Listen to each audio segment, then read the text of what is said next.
तो ये दलितों में भी सेंधमारी हुई, मुस्लिम मतदाताओं में भी एक तरीके से सेंधमारी करने की कोशिश की, और जाट और गुर्जर बहुल सीटों पर भी। राजकिशोर जी, आप लगातार ये प्रेडिक्ट कर रहे थे कि अरविंद केजरीवाल जा रहे हैं। वो कौन से हिंट और कौन से फैक्टर्स थे कि अरविंद केजरीवाल जा रहे हैं? अब अरविंद केजरीवाल के जाने के बाद ये जो उनका पूरा पॉलिटिकल सिनेरियो है, इंक्लूडिंग पंजाब, गोवा, गुजरात, ये एक्सपेंशन मोड जो है, इस पर क्या कौन सा ब्रेक लगता हुआ दिखेगा क्या? नहीं, खैर वो एक्सपेंशन तो आप भूल जाइए। अब तो अस्तित्व का संकट है। ये सत्ता से सत्ता हासिल करने वाली पार्टी है। ये आंदोलन से उपजी, आंदोलन से सीधे सत्ता में आई, और सत्ता के बाद उसने सत्ता से अपने पेड वॉलेंटियर बनाए और मोहल्ला क्लिनिक खोले। वो भी अपने जो है आम आदमी पार्टी के लोग खिलाफ के घरों के आसपास खोले, उनको किराया मिलता रहा। तो इस तरीके से उन्होंने लाभार्थी वर्ग पहले अपने पार्टी के अंदर तैयार किया, और फिर उसके बाद जिस तरीके से बस या फ्री बिजली, फ्री पानी को लेकर तैयार किया। आपने कहा कि कौन से तत्व वो विद्यमान थे जिसकी वजह से मुझे लग रहा था। अभी एक बयान था सुकेश जी का, एक था शीतल जी का। इनके बीच में वो तत्व विद्यमान है। सुकेश जी ने आपको बताया कि किस तरीके से प्रशासनिक अक्षमता और जो पूरी तरीके से सिर्फ बातें करना, बातों को जमीन पर न लाना। और दूसरा बयान था शीतल सिंह जी का, जो आम आदमी पार्टी के लोग भी कुछ इस तरीके की बातें कर रहे थे, वो डिनायल मोड में थे। यहां पर लैंड और पुलिस को अगर छोड़ दिया जाए तो सारा मसला अरविंद केजरीवाल के पास था, अगर वो कराना चाहते हैं।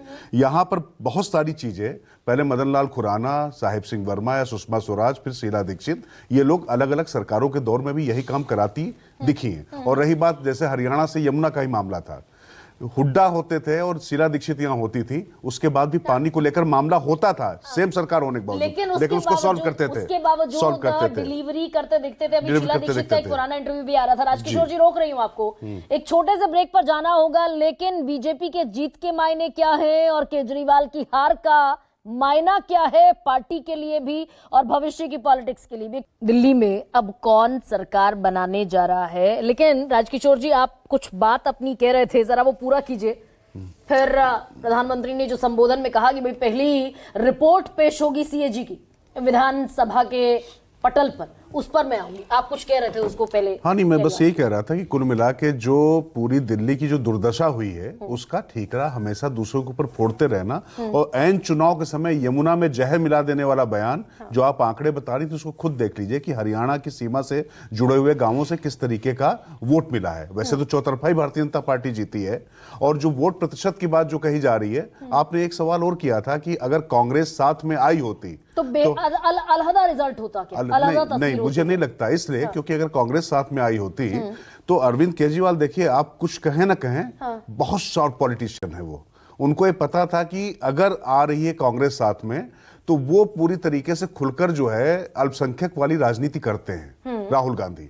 ऐसी स्थिति में कांग्रेस के साथ में जब आम आदमी पार्टी आती तो फिर यहां पर उसका भी तो काउंटर पोलराइजेशन होता, जो अभी 42% आपको दिखाई पड़ रहा है उनके पक्ष में, तो वो भारतीय जनता पार्टी की तरफ भी शिफ्ट हो सकता था। तो इसलिए आप कह रहे हैं मुस्लिम वोट पोलराइजेशन में भारतीय जनता पार्टी की तरफ चला जाता। मुस्लिम वोट अगर उधर पोलराइज होता तो इधर फिर कुछ वोट इनका यहां से भी तो कटता।